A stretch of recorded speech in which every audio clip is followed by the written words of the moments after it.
आ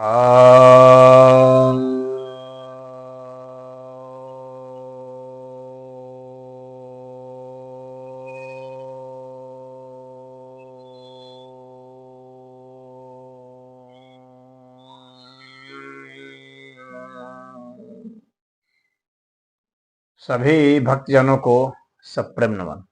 तो आज एक महत्वपूर्ण विषय पर बयान देने जा रहा हूं। कांग्रेस पार्टी के राहुल गांधी जी ने यह बयान दिया है कि संपत्तियों का सर्वे कराया जाएगा, सभी की संपत्तियों का, और उसे बंटवारा किया जाएगा। अब इस बयान पर बहुत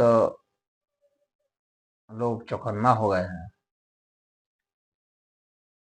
विशेषकर जो अमीर लोग हैं वे चौकन्ना हो गए हैं।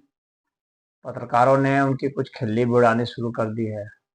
कुछ ने कहा कि ये पगला गए हैं और जीतने के लिए कुछ भी बोले जा रहे हैं। कुछ ने कहा कि यह संविधान विरुद्ध है, गैर संवैधानिक है, आप संपत्ति को नहीं बांट सकते। अब इस विषय पर कुछ कहना जरूरी है। पहली बात है कि राहुल गांधी जी ने स्पष्ट नहीं किया है कि वे कैसे संपत्तियों को बांटेंगे और किस तरह से बांटेंगे, तो कितने अनुपात में बांटेंगे, क्या आधा आधा सबको दे देंगे ले ले करके, या क्या करेंगे, कुछ स्पष्ट नहीं किया है। तो उसी पर पत्रकार सब इस बात के भी खिल्ली उड़ा रहे हैं कि कैसे ये बांटे जाएंगे, क्या सबकी संपत्तियों को जब्त करके आप जो है सबको बराबर बराबर कर देंगे। तो स्पष्ट, क्योंकि उनका आइडिया नहीं है, इसलिए वो हंसी के भी पात्र हो गए। लेकिन उनकी जो इस विषय पर जो नीयत है, कम से कम इस मुद्दे पर, तो यदि वह इस पर दृढ़ रहते हैं तो जनता राज पार्टी उनके लिए मददगार सिद्ध हो सकती है। जनता राज पार्टी का सिद्धांत है कि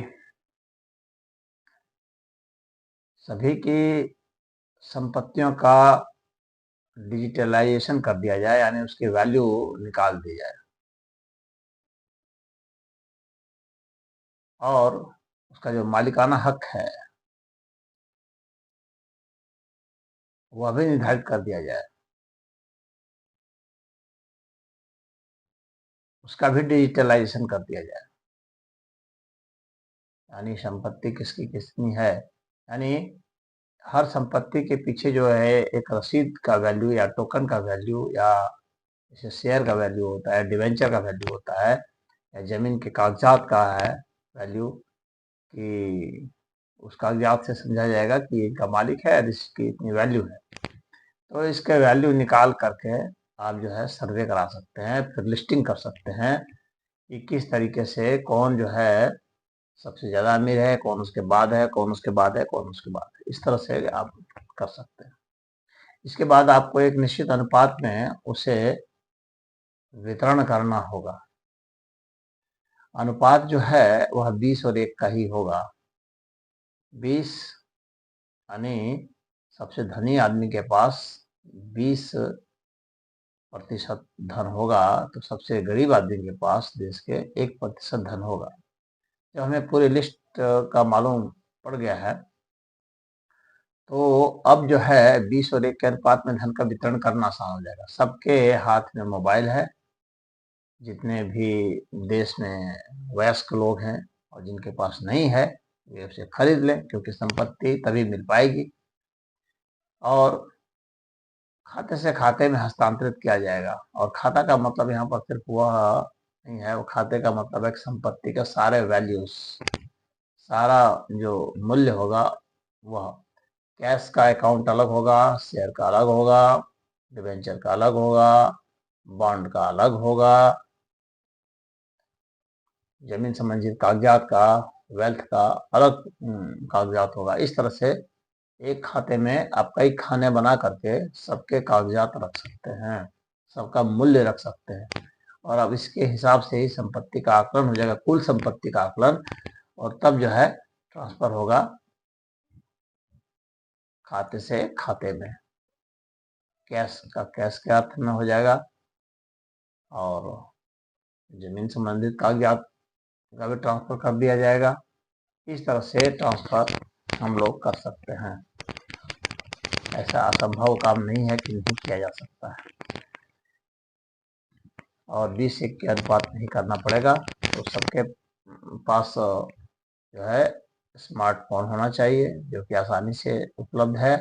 सभी के संपत्तियों का डिजिटलाइजेशन करना पड़ेगा, सबके वैल्यूज का और सबके ऑनरशिप का, और उसके बाद जो है एक खाते की प्रक्रिया शुरू होगी ट्रांसफर की, और 20 और 1 के अनुपात में धन जो ट्रांसफर किया जाएगा।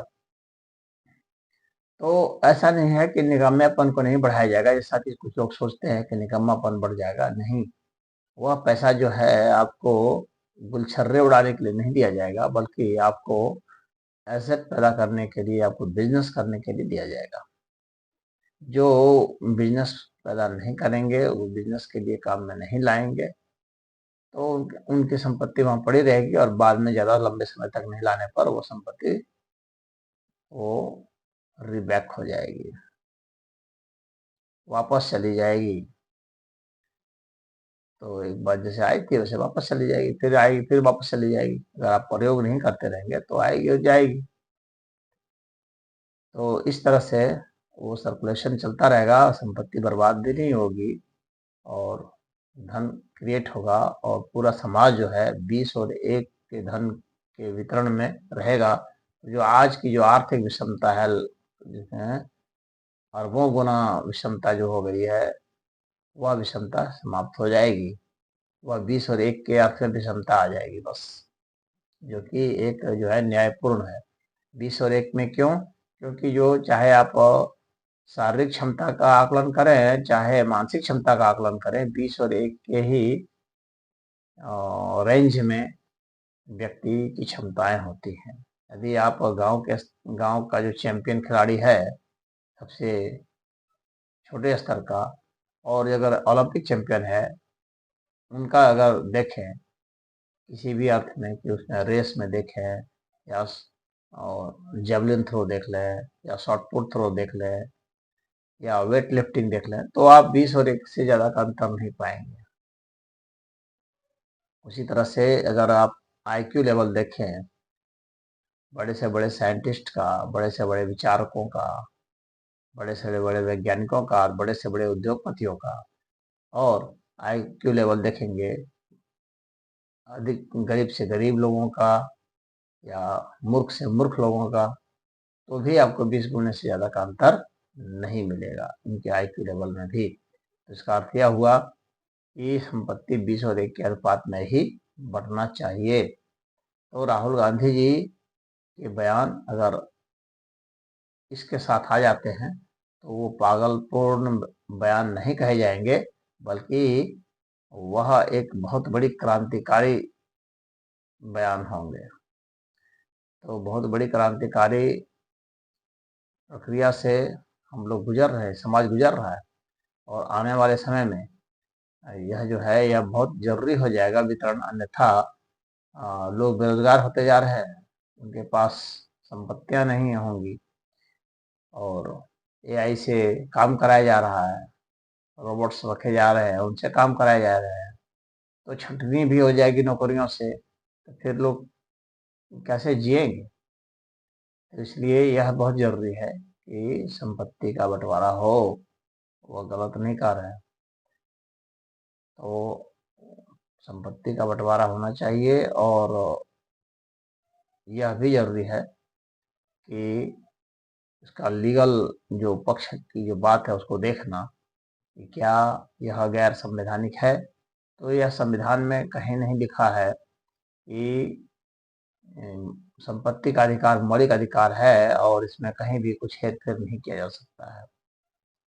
पहले मौलिक अधिकार था, लेकिन इंदिरा गांधी जी ने संशोधन करके इसे बदल दिया है और अब जो है वह सिर्फ एक अधिकार है, मौलिक अधिकार नहीं है।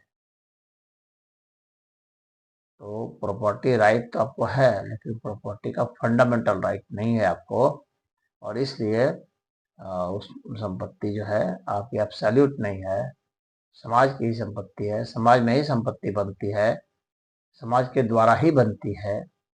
बिना समाज के सहयोग के कोई भी व्यक्ति संपत्ति बना ही नहीं सकता।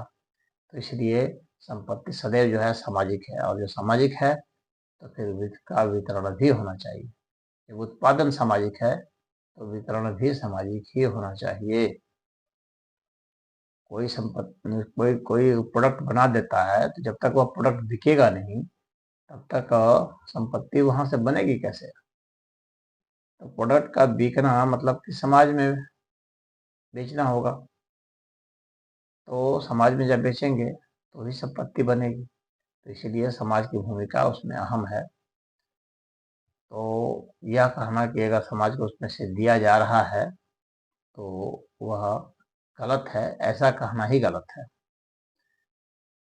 और अगर संविधान में कहीं अड़चने हैं तो उसको कानून द्वारा दूर किया जा सकता है। संविधान भी मनुष्य ही बनाता है और सबकी भलाई के लिए बनता है। तो गरीबों की भलाई के लिए, मध्यम वर्गीयों की भलाई के लिए अगर ये संपत्ति का वितरण होगा तो उसमें किसी को कोई अड़चन नहीं आनी चाहिए। और अगर कानून कहीं व्यवधान बनता है तो कानून को भी बदला जा सकता है। तो राहुल गांधी जी और उनके समर्थक भी हैं, तो हमारी बात वहाँ तक पहुँचा सकते हैं और हम लोग जो है इस विषय पर आगे चले, समाज आगे चले, तो मुझे लगता है कि हम लोग एक आदर्श समाज की स्थापना कर सकते हैं।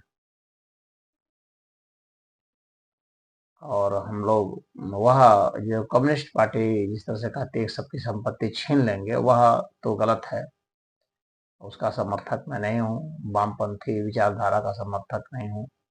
और वह जो है कि सबके संपत्ति छीन लेंगे, संपत्ति सरकार की हो जाएगी, वह बिल्कुल ही गलत बात है। तो वो प्रेरणा संपत्ति उत्पन्न करने की आएगी ही नहीं, और इस तरह से आप जो है पूरे समाज को और देश को बर्बाद कर देंगे।